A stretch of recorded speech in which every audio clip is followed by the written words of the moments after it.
Vans, tudo bem?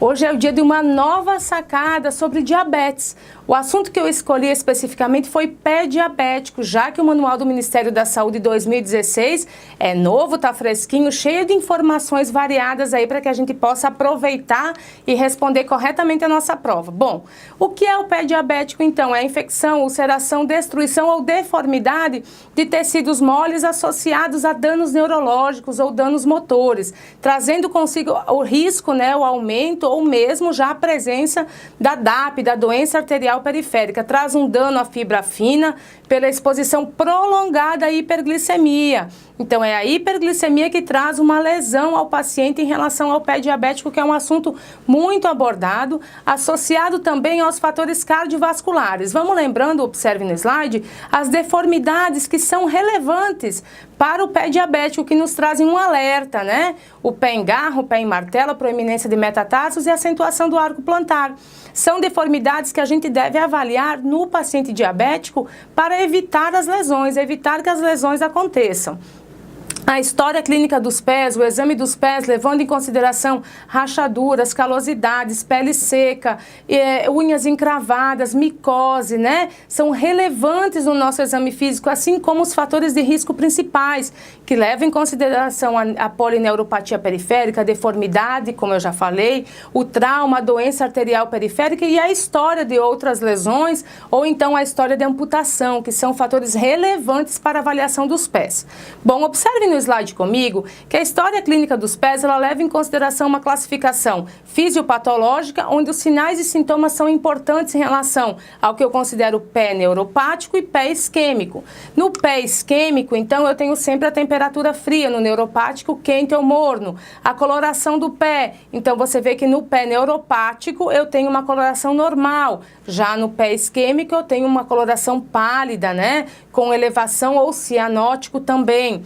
A deformidade do pé, o aspecto tem alterações que se diferenciam. Então, o aspecto do pé neuropático, pele seca, pele fissurada, que é um importante ponto, Já no pé isquêmico eu tenho uma pele fria e brilhante. A deformidade é característica do pé neuropático. No pé isquêmico eu não tenho deformidades. Em relação à sensibilidade do pé, então, neuropático, eu tenho uma sensibilidade diminuída.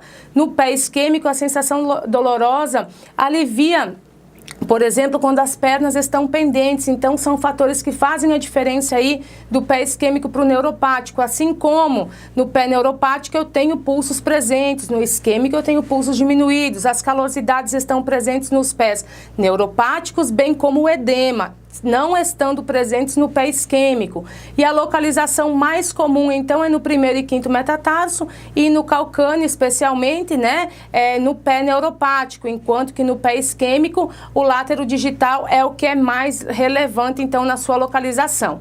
Em relação à avaliação e classificação desse manual que é próprio, ele diz o seguinte: quando eu tiver uma neuropatia ausente, esse paciente deve ser avaliado em relação aos pés diabéticos anualmente, com o médico ou enfermeiro da unidade básica.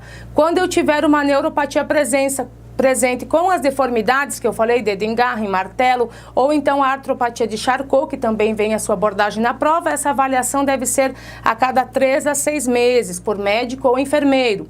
Quando eu tenho uma doença arterial periférica, então, com ou sem neuropatia, eu tenho grau 2, aí de acordo com a nossa tabela, como vocês podem acompanhar, deve ser avaliado esse paciente a cada 2 a 3 meses, com médico e ou enfermeiro, mas também com equipe especializada. Da mesma forma que ocorre com o paciente grau 3 na classificação de risco, onde eu tenho uma história de úlcera ou de amputação e o paciente deve ser avaliado, então, mensalmente ou no máximo bimestralmente com médico e enfermeiro e com a equipe especializada. O principal teste utilizado é o do monofilamento. Esse teste é muito cobrado para avaliar, então, a sensibilidade plantar. Os locais de teste é no hálux, primeira, terceira e quinta cabeça do metatarso, como vocês estão observando na imagem. Em relação à classificação do Texas, eu peço que vocês tenham uma atenção especial, levando em consideração que essa tabela possui uma classificação própria em relação à graduação do tamanho de lesão de comprometimento tecidual. Ela avalia isquemia, avalia infecção e traz em si, então, um risco de amputação do membro. Em relação à infecção bacteriana, eu quero chamar a atenção também, porque o manual tem uma classificação própria. Então, sem infecção, eu não tenho sinais de inflamação. A infecção leve, o bizu da infecção leve é a celulite com a borda que não ultrapassa 2 centímetros ao redor da lesão. Lembrando que o antibiótico via oral pode estar associado ou não ao antibiótico tópico. Na infecção moderada eu tenho, então, uma celulite que ultrapassa 2 centímetros da borda da lesão. Esse paciente deve ser manejado, então, com antibiótico por via oral. Pode haver, então, aí coleta de cultura, tratamento ambulatorial, mas é um paciente que exige mais cuidados. E a infecção grave, então, ela pode aparecer aí associada especialmente à intoxicação, né, à toxicidade sistêmica ou instabilidade hemodinâmica. O paciente deve ser internado e tratado com antibiótico terapia endovenosa. Em relação aos tipos de tecido associado às lesões, o manual também tem uma orientação própria em relação à conduta. Então, o manual mesmo, ele dá um tipo de cobertura de conduta mínima e a cobertura ou a conduta recomendada. Então, observe que no tecido de epitelização, qual é a conduta recomendada? Hidrocoloide camada fina, ou AGE, né, hidrocoloide até 7 dias, ou AGE uma ou 2 vezes ao dia.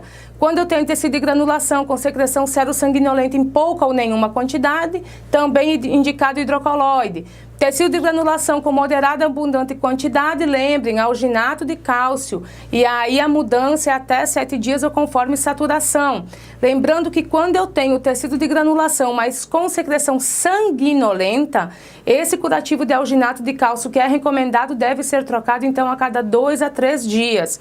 Nas feridas que possuem infecção ou secreção purulenta, vem aquele bizu básico. A orientação é de uso tópico, então, é de substância como a sulfadiazina de prata, pomada com antibiótico por no máximo 21 dias, onde a recomendação é sulfadiazina de prata. Onde eu tiver necrose úmida com esfacelo e pouca secreção presente, sanguinolenta ou serosanguinolenta, também indica-se o hidrocoloide. Já onde eu tiver secreção moderada e abundante no tecido na necrose úmida do tipo esfacelo, também é recomendado o alginato por até 7 dias ou a troca conforme a saturação. Quando eu tiver o esfacelo com secreção purulenta, então eu devo utilizar a sulfadiazina de prata por até 21 dias. A necrose seca, como medida preventiva, deve ser protegida com hidrocoloide camada extra fina e encaminhada para o serviço de desbridamento. Vamos lembrar, só fazer o bizu aqui final? Então, se eu tiver pouca ou nenhuma quantidade de secreção, indica-se o hidrocoloide, pelo manual. Se eu tiver secreção moderada em quantidade ou abundante de secreção serosanguinolenta, o alginato com troca em até 7 dias ou conforme saturação. Se eu tiver secreção sanguinolenta, troca do alginato em 2 a 3 dias. Secreção purulenta ou ferida infectada, pede quem? Sulfadiazina de prata por até 21 dias. Necrose seca do tipo coagulação, a gente utiliza então a proteção, só para não causar um dano maior à lesão, encaminhamento para o serviço de desbridamento, ok? Bom, e as orientações importantes em relação ao diabético, só para concluir: cessação do tabagismo, controle de pressão arterial, tratamento com metformina, salvo contraindicações absolutas, exames e cuidados com o pé diabético e o controle glicêmico. E aí, gostaram dessa sacada? Legal, né? Esse manual é bem específico, traz informações bem importantes. Gostaram? Curtam, compartilhem, marquem os amigos, nos siga nas nossas redes sociais para aproveitar essas sacadas tão importantes, né? Tão relevantes.